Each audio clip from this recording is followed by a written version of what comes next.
حضور نبی رحمت صلی اللہ علیہ وسلم نے ارشاد فرمایا بندے کو سب سے زیادہ قرب سجدے میں ملتا ہے، اور سجدے میں اس لیے فرمایا کثرت کے ساتھ دعا مانگا کرو۔ اور ایک روایت کے لفظ ہیں کہ جب بنی آدم اولاد آدم سجدے میں سر رکھ کے سبحان ربی العالی کے نغمے الاپتی ہے تو شیطان پیٹتا ہے، روتا ہے، چیختا ہے کہ مجھے سجدے کا حکم دیا گیا اور میں نے انکار کر کے اللہ کی ناراضگی مول لے لی اور جہنم کا حقدار بنا، اور اس کو سجدے کا حکم دیا اور اس نے سجدہ کر کے اللہ کی رضا حاصل کر لی اور جنت کا حقدار بن گیا۔ شیطان کو ایک سجدے کا حکم دیا گیا تھا لیکن اس نے اس ایک سجدے سے بھی انکار کر دیا۔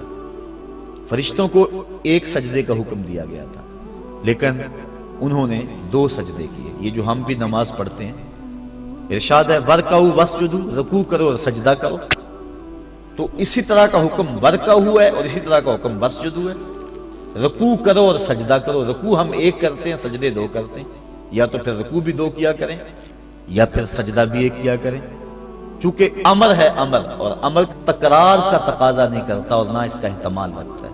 میں آپ کو ایک بات کہوں تو ایک مرتبہ آپ اس کو تسلیم کر لیں جو امر کی تعمیر ہوگی، تو امر تکرار کا تقاضا نہیں کرتا، تو کہا گیا سجدہ کرو تو ایک سجدہ کرنا واجب تھا لیکن ہم سجدے 2 کرتے ہیں۔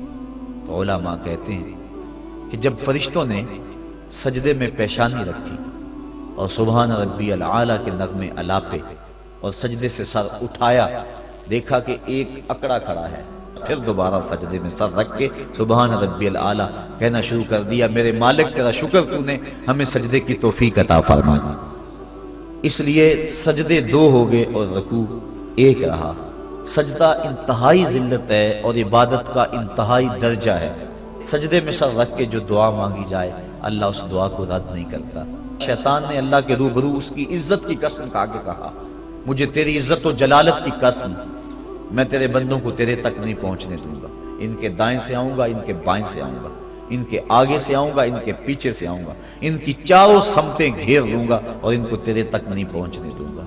حضور فرمایا ظالم 2 رستے بھول گیا، کوئی بندہ سجدے میں پیشانی رکھ کے اس کو پکارتا ہے تو مالک اس کو بھی رستہ عطا فرما دیتا ہے، اور کوئی ہاتھ اٹھا کے دعا مانگتا ہے تو مالک اس کی بھی رد نہیں فرماتا، بلکہ حدیث کے لفظ ہے ان ربکم حیی کریم یستحیی من عبدہ اذا رفع یدیہ ان یردہما صفرا، تمہارا رب سخی بھی ہے، زندہ بھی ہے، کریم بھی ہے۔ بندے جب اس کے سامنے ہاتھ پھیلا کے دعا مانگتے ہیں اللہ فرماتا ہے مجھے شرم آتی ہے ان کے اٹھے ہوئے ہاتھوں کو خالی کیسے موڑ دوں۔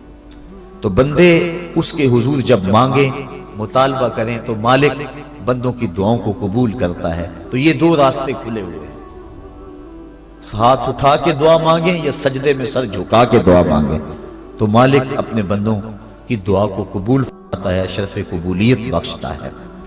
سجدہ بندگی کا اظہار ہے، اور انسان جتنے مرضی مرتبہ کمال پہ پہنچ جائے اس کے لیے اعزاز یہ ہے کہ وہ بندہ ہو۔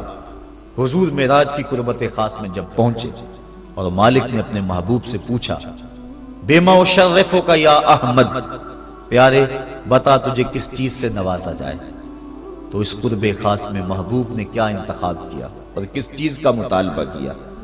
حضرت امام غازی نے لکھا اور بھی علماء نے، ملا جیون تفسیرات احمدیہ میں لکھتے ہیں کہ حضور نبی رحمت صلی اللہ علیہ وسلم نے اس قرب خاص میں اللہ کی بارگاہ میں عرض کی بنسبتی الیک شرفنی بالعبودیہ، اے اللہ ساری زندگی سجدوں میں پیشانی رکھ کے میں کہتا رہا ہوں کہ تو میرا اللہ ہے، آج تو بھی تو کہہ دے کہ تو میرا بندہ ہے، تو مجھے بندہ کہہ کے پکار دے۔ بندگی میں جو مزہ ہے بندے کے لیے اس سے بڑا اور کوئی اعزاز ہو ہی نہیں سکتا۔ حضرت غوث اعظم شیخ عبد القادر جیلانی رحمۃ اللہ تعالی علیہ فرماتے ہیں کہ ولایت میں سب سے کمال مرتبہ جو بندے کو نصیب ہوتا ہے وہ مقام بندگی ہے۔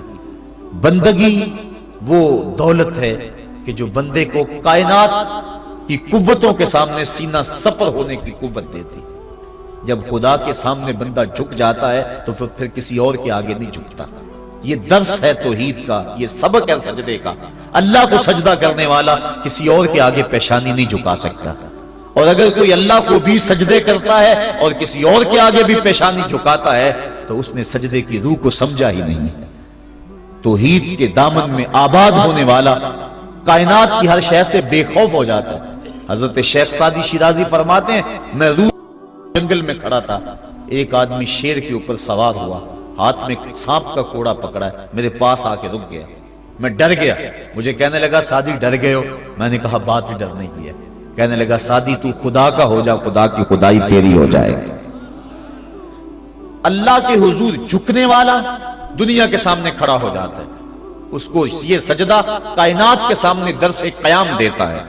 جنگل کا بادشاہ شیر ہوتا ہے، اور جو جانور کمزور بھی اس بادشاہ کے قرب میں رہتے ہیں وہ جنگل کے بڑے بڑے جانوروں کو بھی خاطر میں نہیں لاتے۔ کیوں؟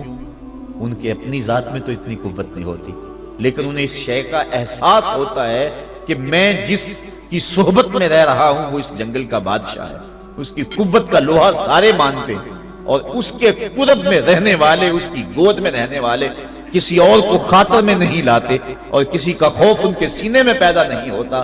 تو جو مالک کو ماننے والے ہیں، توحید کے دامن میں پناہ لینے والے ہیں، لا خوف علیہم ولا ہم یحزنون، کائنات کی کسی شے سے نہیں ڈرتے۔